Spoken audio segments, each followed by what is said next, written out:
Hello everyone, welcome to Educators Academy. So, how are you? I hope you all are very good. So, my channel is dedicated to all teaching exam, फिर चाहे वो CTET हो, HTET हो, RTET हो, HSSC screening हो या किसी भी स्टेट का टेट एग्ज़ाम हो. ठीक है. सो ये वीडियो आपके लिए बहुत ही इम्पोर्टेंट साबित होने वाला है. जैसा कि मैं आपको बताना चाहूँगी, जो भी नए व्यूअर्स जुड़े हैं, हम डिस्कस कर रहे हैं topic figure of speech. Figure of speech जिसकी मैं 2 वीडियोस पहले ही अपलोड कर चुकी हूँ, जिसमें हमने कवर किया है मेटाफर, सिमिली, पर्सोनिफिकेशन, एलिट्रेशन और मोस्ट ऑफ द आपके जो भी फिगर ऑफ स्पीच है वो हम 2 वीडियोस में कवर कर चुके हैं. जो भी हमारे बचते हैं वो हम आज के वीडियो में कवर करेंगे. सो देर ना करते हुए हम करते हैं आज की क्लास को शुरू. और हाँ, मैं बताना चाहूँगी कि जो भी प्रीवियस वीडियोस हैं आप उन्हें पहले चेकआउट कर लीजिए, क्योंकि ये तीनों वीडियोस देखने के बाद फिगर ऑफ स्पीच का आपका कोई क्वेश्चन गलत नहीं होगा, इसके लिए मैं पूरी तरह श्योर हूँ. सो ये वीडियो आप सभी के लिए बहुत इंपॉर्टेंट होने वाला है, तो इसे देखिए लास्ट तक, बने रहिए लास्ट तक. और चलिए करते हैं आज का इसका 3rd पार्ट हम स्टार्ट. ओके. सो आज का हमारा फर्स्ट फिगर ऑफ स्पीच है transferred epithet. Figure of speech जो टॉपिक है आपके सभी स्पेशली टीचिंग एग्जाम्स में बहुत ज़्यादा इम्पोर्टेंटली आता है. और इस फिगर ऑफ स्पीच में हम बात करते हैं, in this figure of speech an epithet is transferred from its proper word to another. देखिए, एपिथेट का मतलब होता है कोई क्वालिटी, कोई विशेषता बताना. ठीक है, जो आपने हिंदी में पढ़ा होगा विशेषण शब्द जो होता था, सिमिलर टू एपिथेट. ठीक है, तो एपिथेट जो है, एपिथेट का मतलब होता है किसी भी विशेषता को.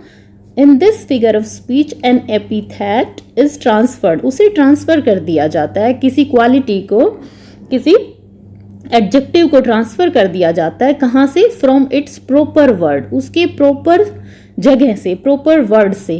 कहाँ पर कर दिया जाता है? जो उससे क्लोजली एसोसिएटेड वर्ड होता है उस पर. ठीक है, जो प्रॉपर वर्ड है जिस पर एपिथेट होना चाहिए था, उसकी बजाय वो किस पर चला जाता है, किस पर उसका इम्पैक्ट ज़्यादा पड़ता है?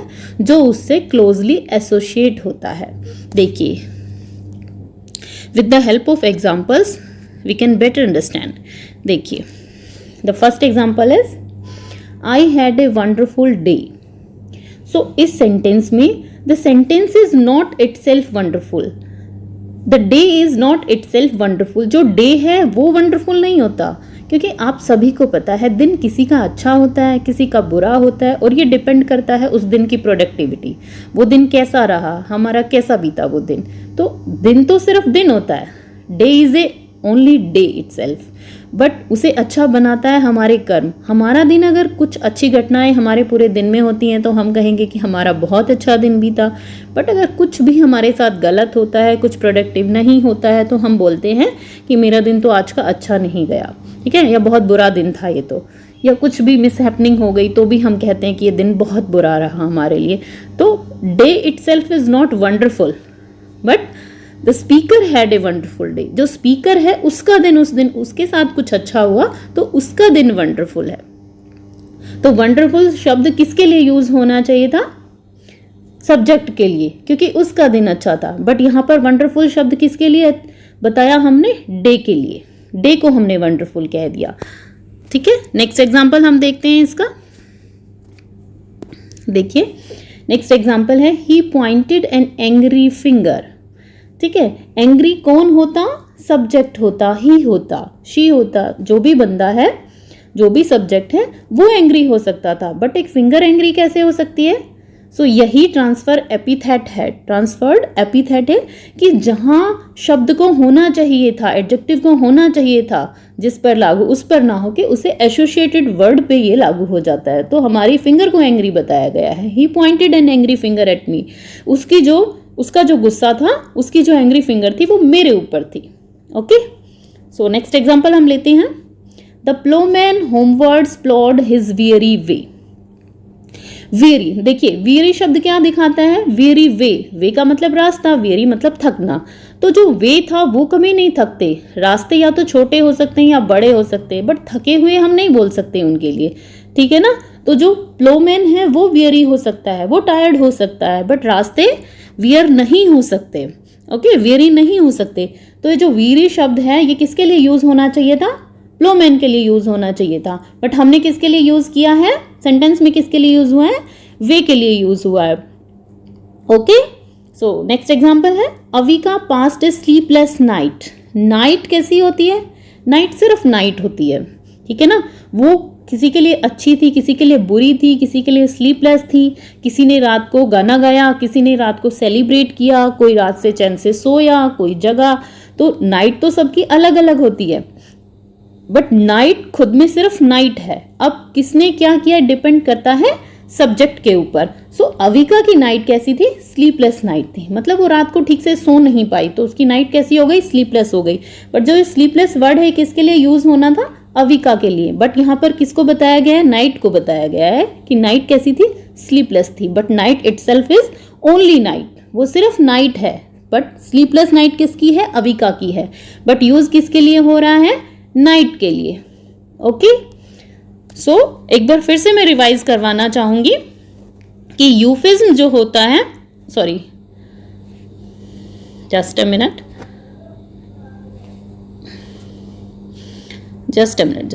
ट्रांसफर्ड एपिथेट जो है, इसमें मैं आपको लास्ट में एक ट्रिक से आपको ये कहना चाहूंगी कि जब एडजेक्टिव जो है, जो एपिथेट जो है, वो यूजुअली यूज हो to describe one thing is transferred to another.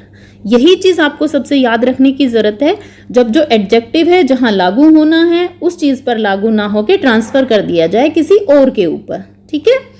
सो वहां पर हम कौन सा फिगर ऑफ स्पीच का यूज करते हैं, transferred epithet figure of speech का हम यूज करते हैं। सो आई होप आपको सभी को ये क्लियर हुआ होगा। So next figure of speech है हमारा आज का पन।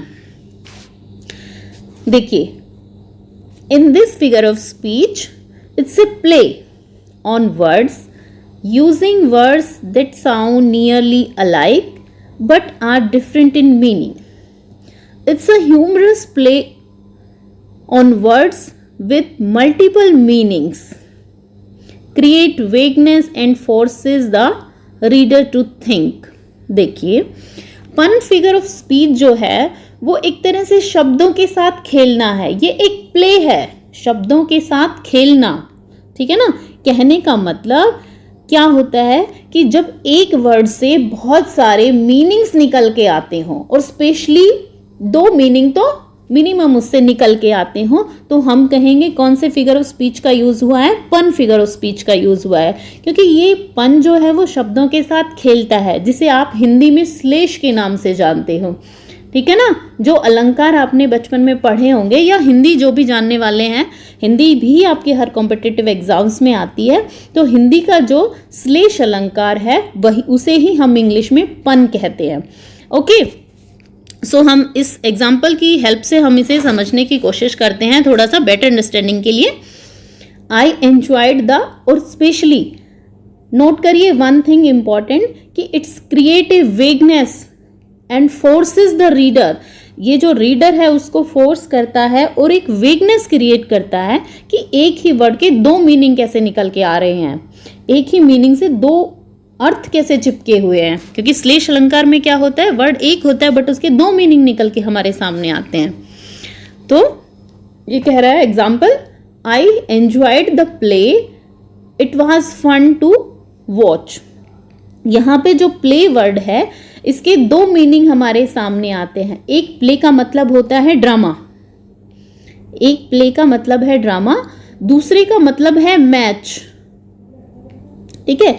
सो सेंटेंस हमें बता रहा है कि आई एंजॉयड द प्ले, मैंने प्ले का एंजॉय किया, it was fun to watch. तो हम इसके लिए यूज कर सकते हैं किसी ड्रामा के लिए। हम शेक्सपियर का कोई ड्रामा देखिए, कोई भी ड्रामा हमने देखा हो कि ये जो था मैंने बहुत प्ले का एंजॉय किया और ये मेरे लिए बहुत ही फन था मेरा देखना मेरे लिए। दूसरा हम मैच के लिए यूज करें कि I enjoyed the play, it was fun to watch. तो दोनों ही मीनिंग क्लियर हो रहे हैं कि इस एक वर्ड के दो मीनिंग हमारे सामने निकल के आ रहे हैं। सो नेक्स्ट एग्जाम्पल देखिए। नेक्स्ट एग्जाम्पल कहते हैं you were right so I left. भाई तुम ठीक थे इसलिए मैंने लेफ्ट कर दिया, मैंने छोड़ दिया, मैंने कोई आर्गुमेंट नहीं की। सो एक मीनिंग तो ये निकल के आता है कि सही, भाई तुम सही थे इसलिए मैंने उस चीज को लेफ्ट कर दिया वहीं पे, क्योंकि मैंने आर्गुमेंट ही नहीं किया। दूसरा राइट का यहाँ पे मीनिंग निकल के आता है डायरेक्शन। ओके, एक मीनिंग निकल के आता है सही, दूसरा मीनिंग निकल के आता है डायरेक्शन। जब यू वर राइट मतलब तुम राइट डायरेक्शन में थे और मैं सो आई लेफ्ट, सो मैं तो कौन सी डायरेक्शन में हुआ, लेफ्ट में हुआ। Okay, and the next sentence है I completed all my homework.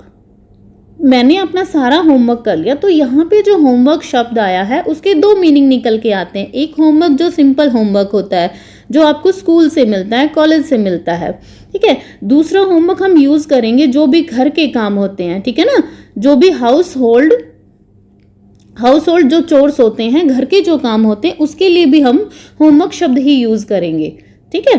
जैसे किसी से पूछते हो कि तुम्हारे घर का काम हो गया, तो that is also for using house hold, ठीक है, हाउस होल्ड चोर्स। तो जहाँ पे जो होमवर्क शब्द है वो दो चीज़ों के लिए यूज हो रहा है, दो कामों के लिए यूज हो रहा है। तो जो भी आप एक बार मैं इसको रिवाइज करवाती हूँ कि यहाँ पे जो प्ले है उसके भी दो मीनिंग निकल रहे हैं, यहाँ पे राइट शब्द है उसके भी दो मीनिंग निकल रहे हैं, और यहाँ पर जो होमवर्क है उसके भी दो मीनिंग निकल रहे हैं। सो आप देखिए हर सेंटेंस में एक वर्ड है बट उसके दो मीनिंग हमारे सामने आ रहे हैं। तो इस तरह का जो भी सेंटेंस आपके एग्जाम में आता है, कहीं भी किसी कंपटीशन में आता है, तो आप मार्क करेंगे पन फिगर ऑफ स्पीच को, क्योंकि पन जो है वो शब्दों के साथ खेलना होता है। इसमें एक वर्ड के थोड़े दो मीनिंग निकल के हमारे सामने आते हैं। सो ये एक वेगनेस क्रिएट करता है रीडर के माइंड में। ओके, मल्टीपल मीनिंग्स निकल के आते हैं। ओके, तो आई होप आप सभी को क्लियर हुआ होगा पन figure of speech. Next figure of speech की तरफ चलते हैं हम। देखिए नेक्स्ट फिगर ऑफ स्पीच है हमारा यूफिज्म। सो इन यूफिज्म अ माइल्ड और इनडायरेक्ट वर्ड और expression substituted for one considered to be too harsh or blunt when referring to something unpleasant or embarrassing।